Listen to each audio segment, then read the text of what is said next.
living check to check, make a little money. This week on the Pete the Planner Show, we answer your money questions. Here's how the show works. You either go to Facebook at noon Eastern on Friday, and you watch the show be recorded live, or you email us, askpete@petetheplanner.com. That's askpete@petetheplanner.com, and it gets really exciting from there. Damian Dunn joins me as always. Hello, Dame. Hello, Pete. All right, Dame, this week we're going to go the Stacking Benjamins Money with Friends shout-outs. It's one of my favorite podcasts. Our good friend Joe Saul Seahigh, who is the host of Stacking Benjamins, who is a great podcast and show. He always loves to read articles, and then they discuss the articles, which I think is really good. So let's go ahead and do that, because you and I were sharing around an article earlier this week, and the headline's exciting. It's a good headline. And then you dig into it, and then you and I just start face palming, right? Because it gets a little rough. So everybody ready for story hour? This coming from the Associated Press. I got to it via the IBJ.com. That's IBJ.com, the Indianapolis Business Journal. Survey, many in United States shoring up finances amid downturn. So Dame, right there, you and I are like, I'm in. Yeah, let's figure out what this is all about. See if we can replicate it. It's the paradox of a pandemic that has crushed the U.S. economy. 12.9 million lost jobs and a dangerous rash of businesses closing. Yet, the personal finances of many Americans have remained strong and in some ways have even improved. A new poll from the AP NORC Center for Public Affairs Research finds that 45% of Americans say they're setting aside more money than usual. 26% are paying down debt faster than they were before the coronavirus pandemic. In total, about half of Americans say they've either saved more or paid down debt since the outbreak began.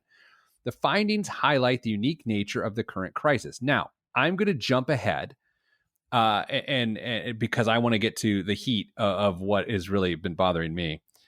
It goes to tell some stories, some examples, Dame, of what people are doing. So this is going to seem so judgmental, isn't it? It's kind of what we're here for. Kent Sullivan, a landscape painter from Orlando, Florida. Can we get a quick timeout? How many timeouts do I have per segment? 2. Oh, I'm going to call it 20 then. Dame, what is a landscape painter?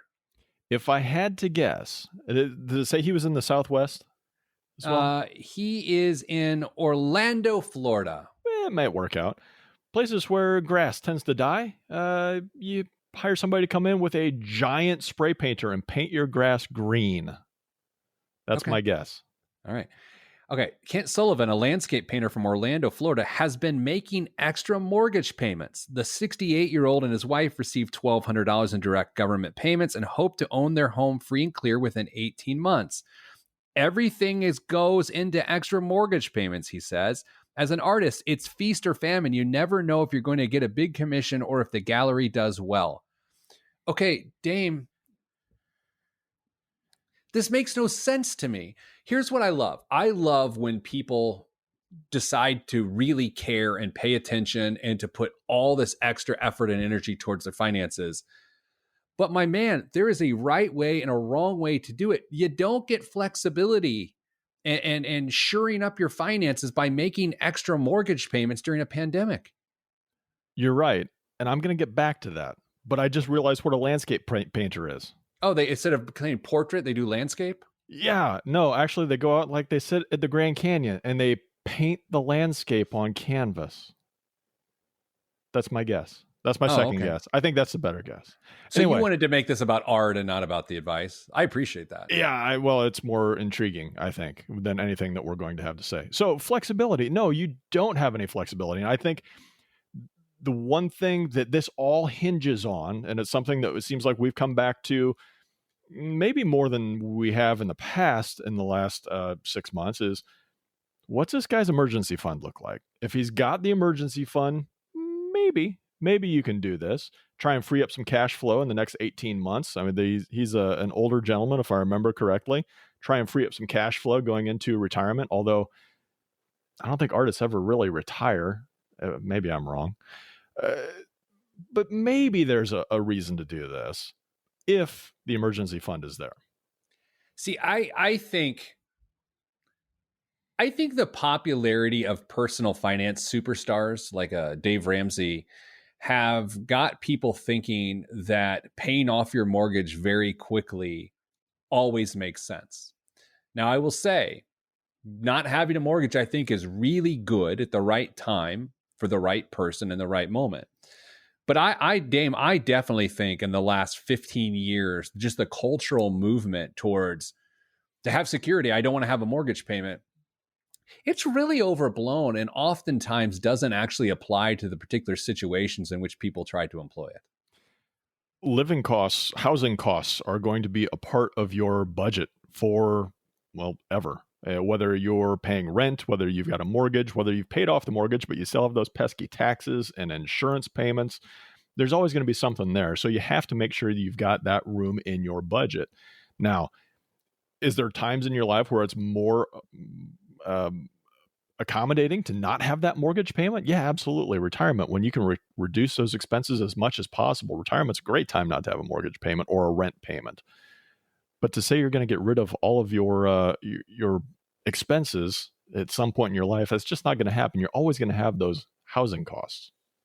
Yeah, I think about this situation. I think about the three groups that we tend to talk about a lot these days. The people who have been greatly impacted by this recession, right? Those people should not be paying down debt aggressively, right? The percentages of this article that say that people are aggressively paying down debt, not all of those people should be paying down debt. Like, there's a lot of people that should be paying minimum payments. I'm going to just say it. 90% of Americans, that's my number right now, in this time, should only be making minimum payments, where the rest of people, the rest of those people should be saving money instead of trying to get out of debt. Because if you don't have stability to deal with the recession, getting out of debt is not going to help you right now. This is advice for the times. If this was 2019, August 28th of 2019, yeah, get out of debt. Go. Good job, painter guy. But this is not August 28th of 2019. We're in the midst of a horrible recession with no end in sight, with 40,000 jobs being cut on October 1st by just American Airlines alone.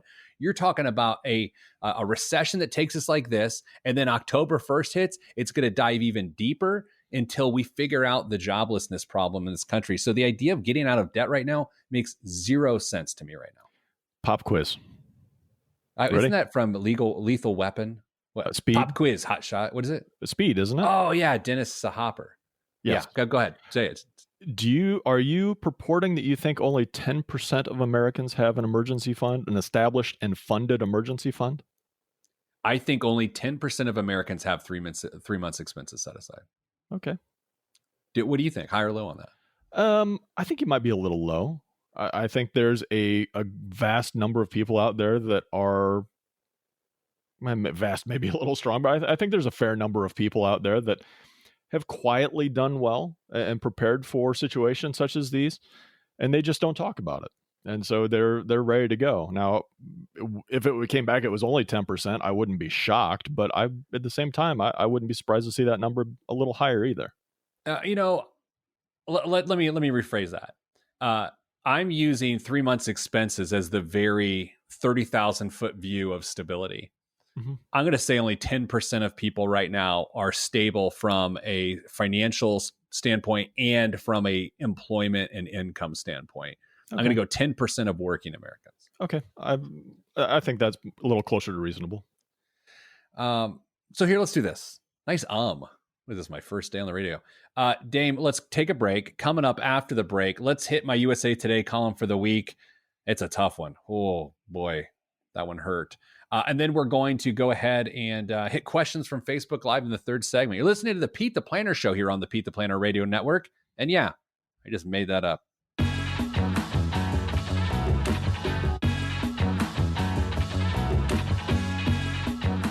Back on the Pete the Planner Show. Thanks for coming to the show. Here's the thing. I realize that some of you are just in your car. You're going to the hardware store. You turn on the station that you always listen to, and now I'm on it. And you're too lazy to turn the dial and put it on something better. I appreciate your American laziness right now. It actually means a lot to me. Damian Dunn joins me, the star of the show. Damian, let's hit my USA Today column for this week. It is a nasty one. It is from a guy named John in Alexandria, Virginia. Lovely place, by the way. Dear Pete, both my wife and I have lost our jobs due to the economic downturn. We previously had a household income of $165,000 a year. I've been able to get a job for $15 an hour while I apply for jobs more consistent with my skill set and experience. My wife is coordinating our kids' virtual learning, so it's very difficult for her to find work. I'm likely going to get a second job on nights or weekends, but we're definitely at the point in which we might have to dip into our retirement savings. Otherwise, we won't be able to make our mortgage payment. Are we crazy for doing that? I never thought we would be in a position like this. I want to make sure that I'm thinking clearly. Thanks for any guidance you might offer, John in Alexandria. Oh, man. I mean, look, I wrote about this and I emailed John back. I'll say this, Dame. I'm sorry, John. I know you're not listening right now, but I still want to say I'm sorry you're going through this right now. It's really tough. And we've often said on this show and everywhere we can, I don't think people should feel a pressure right now to let this moment in history define their character. I think that's putting a lot of pressure on yourself. That being said, I think this period of time will define John's character based on what he's done and the decisions he's made. I mean, here's a guy that said, you know what? Fine, I'm going to go take a $15 hour job while I look. I'm going to take on 2 jobs while my wife helps educate our children virtually. I would like to think I would do something like this too if I was in this position, Dame. John's clearly hustling right now. He's doing everything he possibly can to make the situation work out as best it possibly can.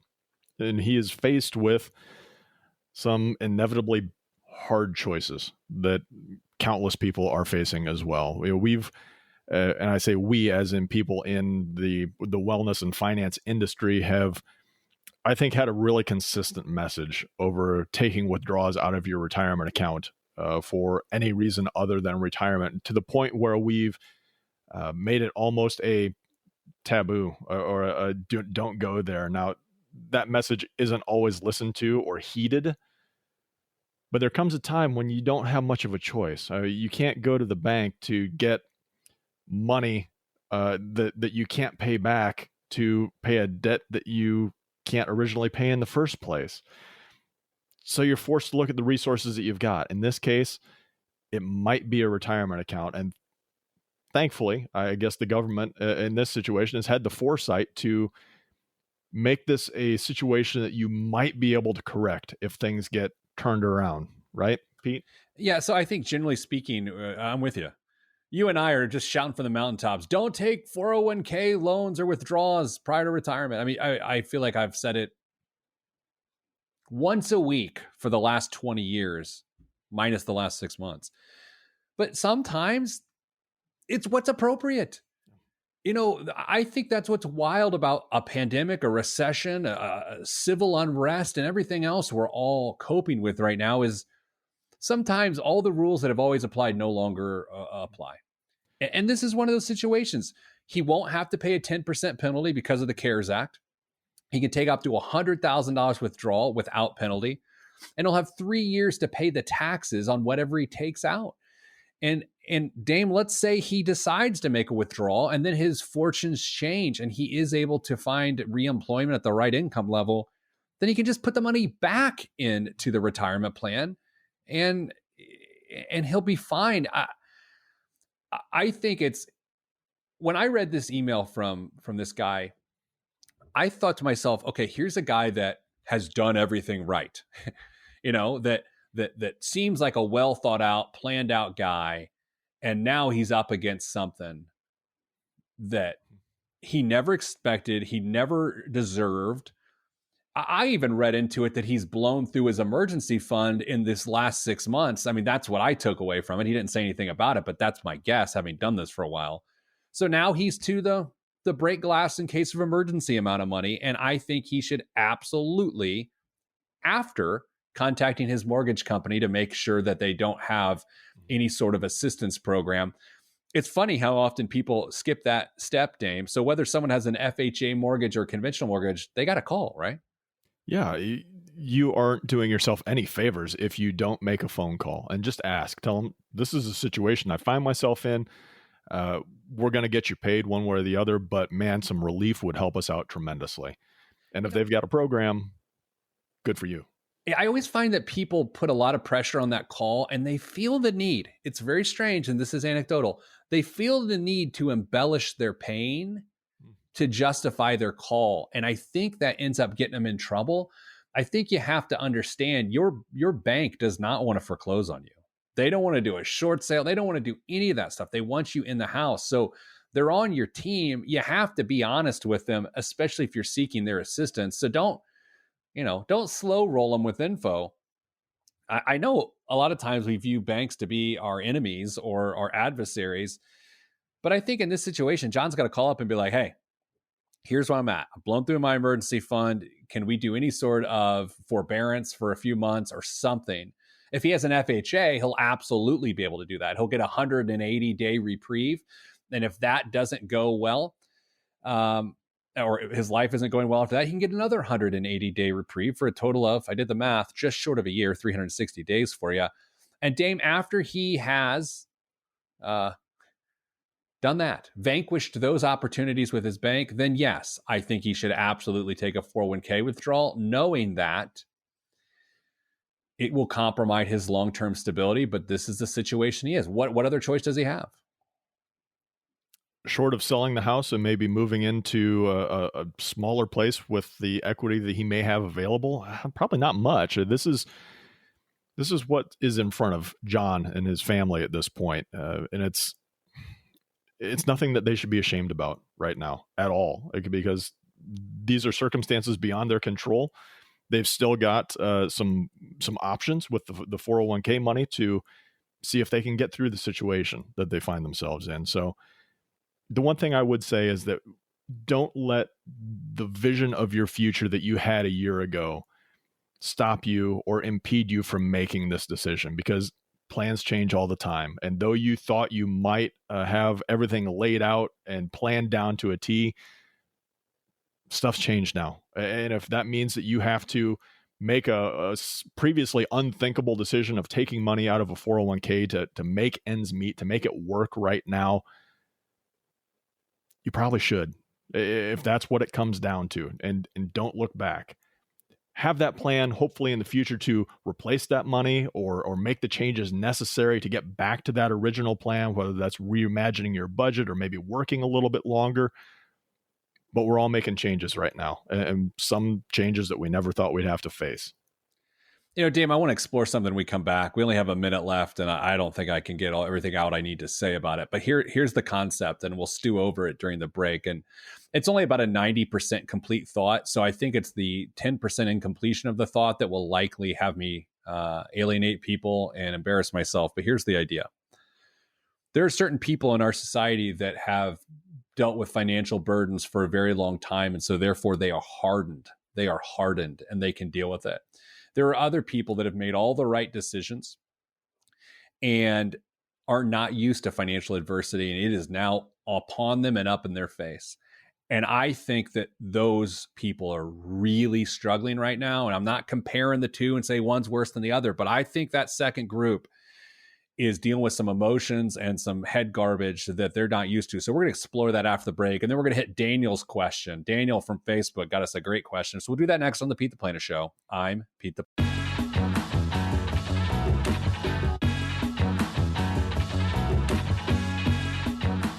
Back on the Pete the Planner Show. Dame, right before the break, we were talking about this idea right now in America, as tens of millions of people struggle with a loss of income or unemployment, that there are certain groups of people who have always done pretty well, that have not dealt with a lot of financial adversity, and they're experiencing it in a bigly, for the first time, and that pain is slightly different from another big group of people, the majority of people here in the United States who have struggled from time to time, but they've found not comfort, but normalcy in their financial struggles. So they are more hardened to the feelings and emotions around that. Dame, do you buy into this idea? I do. I think there are two groups. As you said, there's a certain group that will experience something like we're going through, and they will say, here we go again, or just same old stuff, different day. And then there's the vast majority of us who go through these things once every decade or so, or longer in some cases. And we're left scratching our heads and scrambling, trying to figure out whatever it is that we can do to keep ourselves afloat and to take the edge off the pain that we're experiencing that may just be normal everyday life for another group of people. So it's been a really introspective time just to watch how our families reacted as well as the families around us. Dame, let's do this. Let's take a question from Facebook. Daniel, longtime contributor.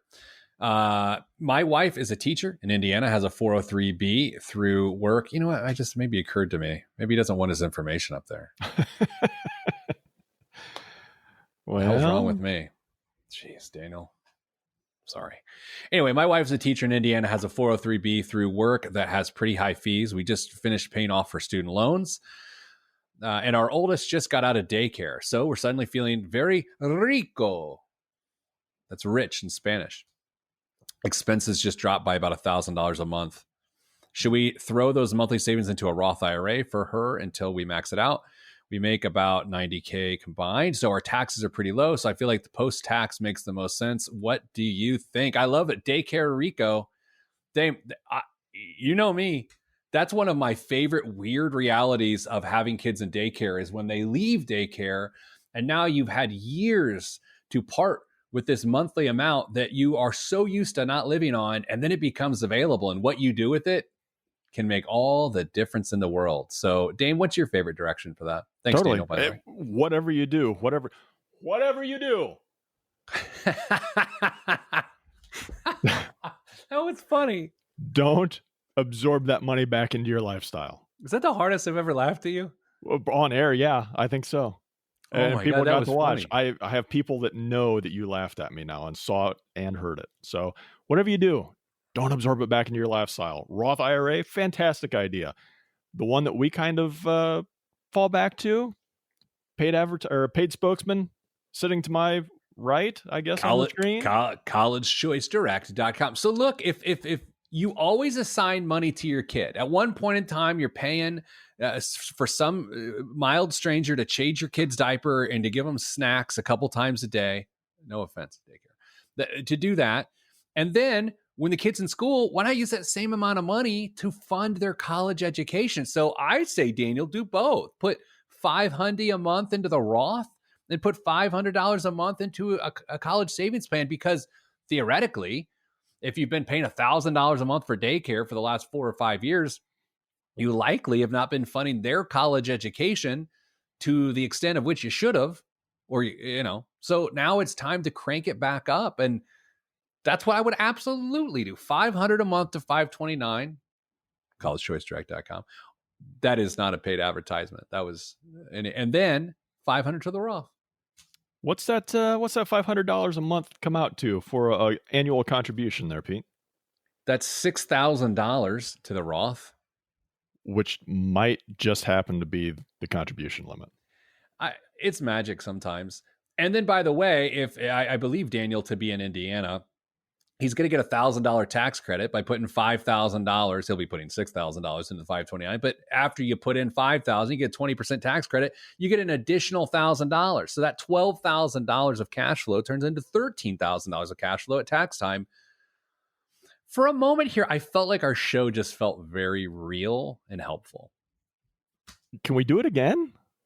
I don't think so. Oh. Well, let's hit that. Let's hit that umbrella question that came in on Facebook too. All so right. we're going back to it. I think Tony asked it, or Todd asked it. That's a T word. Umbrella insurance. When do I need it, and how much do I need? What do I need to cover? Anything else worth noting? Dame, do you have an umbrella? I do. Do you? I do. Both to protect me from moisture in the air and insurance. Yeah, I definitely have an umbrella. And I assume that's where you're going to, or are you being cute with precipitation? No, I was going there too. So what a lot of people don't understand about umbrellas is they are incredibly cheap protection for you and your family for things that are going to be out of your control. Something happens and the regular limits on some of your policies don't cover everything for whatever reason that may be. Umbrella is going to kick in, and $1 million of coverage, at least in my neck of the woods, somewhere around $200 a year, Pete. I don't know. Probably same, I'm guessing, down central Indiana and probably across the country, to be honest.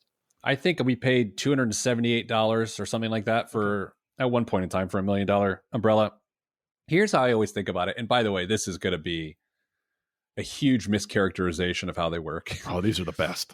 And a wild generalization, which will serve no one and probably hurt you.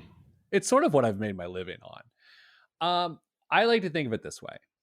If I get into a car accident and I cause damage and pain and whatever to someone else, and they choose to sue me, which is their right, and they probably should, especially if I did something wrong, then if my limits on my auto insurance aren't for a high enough amount and the damage is bad, then my personal assets are at risk because my assets have to satisfy that lawsuit.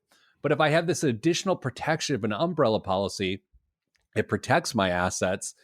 And again, Dame, I'm not saying I text and drive, but I've looked at my phone when I drive.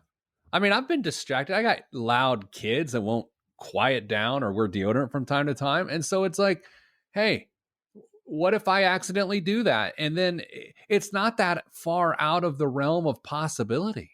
Well, it is out of the realm of possibility now that it's illegal in the state of Indiana. You wouldn't want to be saying that you are. I'm not a scofflaw. No, of course not. No, it's actually a good example, Pete. I mean, another one would be is if let's say Pete is running down the road and he's not paying attention. He's just focused on that run, and he runs into the side of a Bugatti and causes lots of damage to it. He's just not paying attention, and I don't. You wouldn't have auto insurance there? Why would I run into a motorcycle? I'm just kidding. Okay.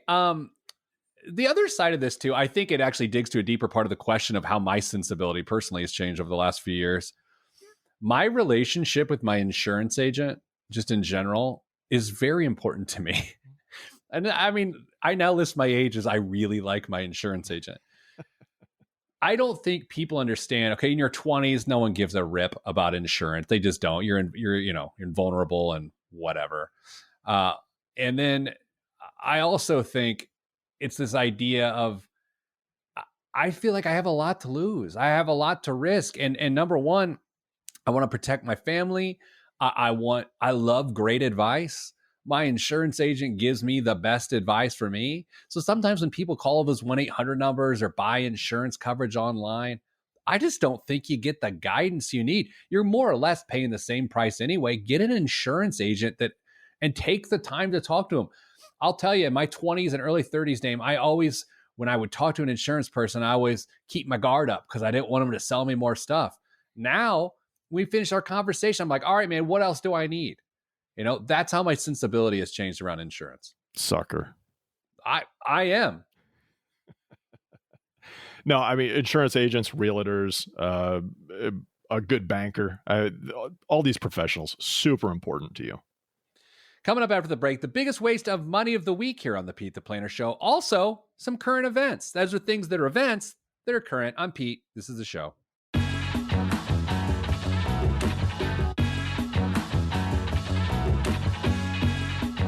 This week's biggest waste of money of the week right here on the Pete the Planner Show is the Cryon Audio 10 Brabham audio system.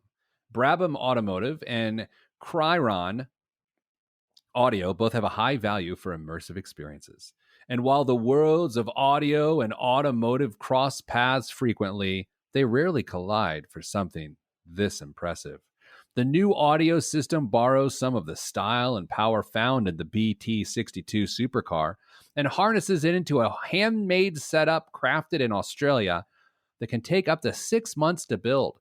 From amps to cables, everything is included, and the end result is said to offer a sound that is only matched by having the artist perform live in your home.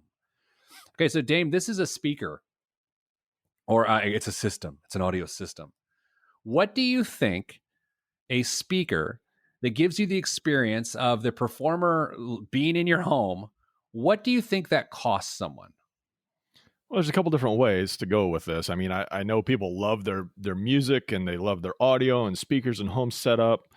So there's definitely going to be some cost there, but to not have the musician in your home means that there's not going to be a big party and people aren't going to be throwing up on your stuff. So there's definitely some benefit there too. So you maybe put some implied value there. I'm going to guess 20 grand. Boy, Damien, sometimes you're wrong on this show, like in segments 1, 2, 3, and 4. And sometimes you're right, usually between segments. This time you were so heinously wrong that you're going to possibly get sick on yourself. $250,000 is the starting point to get a speaker made by a supercar company that makes it seem like Jimmy Page is sweating on your rug. Nope. Hard pass. Yeah, I mean, that's not even going to fit with my decor. The picture of that speaker that you showed, it's going to look totally out of place. Dame, so lots going on in the world of finance this week. Let's begin with what is happening in Congress. As Americans now suffer through unemployment and we make it to the beginning of another month in which rent and mortgage payments are due, Congress has done nothing for the last month. And by nothing, I mean, they're not even talking to each other anymore. And the latest that I'm reading from Washington is that the GOP now wants to have a very stripped down stimulus bill that helps with unemployment, that helps with, what's the other myth? Small business loans of $500 billion. So they had a $1 trillion sort of commitment to a stimulus plan. The Democrats said, no, we want $3 trillion. Then the Democrats said, we'll be willing to go to 2. Then the Republicans said, no, we're not going to do that. Then they didn't talk for 2 weeks. And now the Republicans are saying, all right, $500 billion. Dame, I'm not sure this is how negotiation works. Maybe they're just playing chess and we're playing checkers, Pete. I don't know. But it seems like the first step is to talk to each other. Maybe that's antiquated, but being able to exchange messages and thoughts with each other seems pretty crucial to figuring out what you can do to benefit the citizens of this great country. Yeah, I'll say this. I don't want this to be on both sides. I understand the sensibility of the GOP. They're fiscally conservative. Let's not kick the can down the road and pay for this later when we don't know how we're going to do it. Do you think that's a fair generalization of their position? I think that's what they're trying to say, yes. I honestly don't believe that they're trying to marginalize anyone. Not necessarily. They're not trying to screw anyone. I just think that they're viewing it from a fiscal conservative standpoint of like, let's not go on the hook for another few $1 trillion. I feel like that's what's happening. And I think from a fiscal standpoint, the Democrats are saying, look, we don't really care how much it costs. Let's get people the help they need. So that's the issue. And I actually see that, and that actually makes sense to me. Both sides sort of make sense to me, but I'm sort of done caring with that because people really do need help. Do they need $3 trillion worth of help? I don't know. But I know they need more than $500 billion. Like I said, just come to the table. Let's figure it out. If it's 500 billion, you know what? I'll take 500 billion rather than nothing. If it's somewhere in between, fantastic. Let's do something. We just had this conversation where people are borrowing from their 401ks to pay for what they need right now. This is a similar situation in my perspective, that there are legitimate needs in our country by lots and lots of people, be they individuals or business owners, whatever. They need some help and they aren't getting squat from either side right now. So let's figure it out. Can I pull out my crystal ball and make a prediction as to what's going to happen? Please. Good, bad, or otherwise. Dame, you might feel one way I'm about to say, and I might feel a completely different way, but I think this is what's going to happen. Like, you may say, oh, that's good. And I might say, well, that's bad, but this is what's going to happen. President Trump is going to keep issuing executive orders to get these things done. Right? Just like he did the last 4 executive orders, I think he has a giant opportunity to come and say, all right, look, I have, I'm editorializing. I have no authority to do this because I don't control the purse like Congress does, but this is what we're going to do. He's going to keep doing that, whether it's an election technique or not, he's going to do it. And whether I like it or not, I think he's justified in doing it. And I think it makes a lot of sense. If I were his strategist, I would tell him to do that. Although I'd much rather Congress come to the solution themselves. Why wouldn't you do that if you're in President Trump's place? There's no reason. You come in looking like you are going to just take care of the situation yourself. And if one of the parties decides that they want to sue you over it, go for it and see where that takes you and see what happens to your numbers at that point, because nobody wants to be seen and getting in the way of aid to people who need it. I mean, look, again, if I'm his strategist, which I'm not, and I wouldn't be, if I were, and I could send out, or at least try to send out $3,400 payments to a family of 4 in America 2 months before the election, whether it happens or not, why wouldn't you do it? And why would you not do that? Because, Dame, I don't think it's right. I think it is but it's consistent. Why wouldn't you do that? Because if you get it done, then you've helped people. If you don't get it done, then you can point to the side and say they're being obstructionists. And by the way, he's not listening to this show, so it's not like he's going to take this idea. So no one get upset that I'm giving him ideas. It's not like I'm saying, hey, everybody, here's how you build a bomb, and now everyone's going to build bombs. I think this is what's going to happen. Do you think if this was not an election year that this would play out differently? That's a good question. Can I think about it for like 5 seconds? You got it. We'll wait. I think it would completely play out differently. Do you? I do. I think if there were not votes in the balance or the fear of being seen as being compromising with somebody that is your enemy and the media, then yeah, this probably works out a little bit differently. But there's so much on the line right now that people they're just going to hold their ground and be heroes to their party. Oh, man. Let me tell you, and I say this a lot and you never believe me, I really do fancy myself an independent. I like to vote for people in either parties. I'm just cheering for all of us right now. I think when you say you're an independent, you're either just a narcissist who just doesn't want to admit you think one thing, or you basically say, I reserve the right to cheer for us all, right? And so I don't know which one I am, but that's what I like to say. Dame, movie theaters are about to open back up, and Cineworld says it had many sold-out shows as those theaters began to reopen after virus closures. Cineworld CEO Mookie Grindinger. You got to it. I have a friend named Mookie, so I feel bad that I'm laughing at this, but Cineworld CEO Mookie Grindinger told...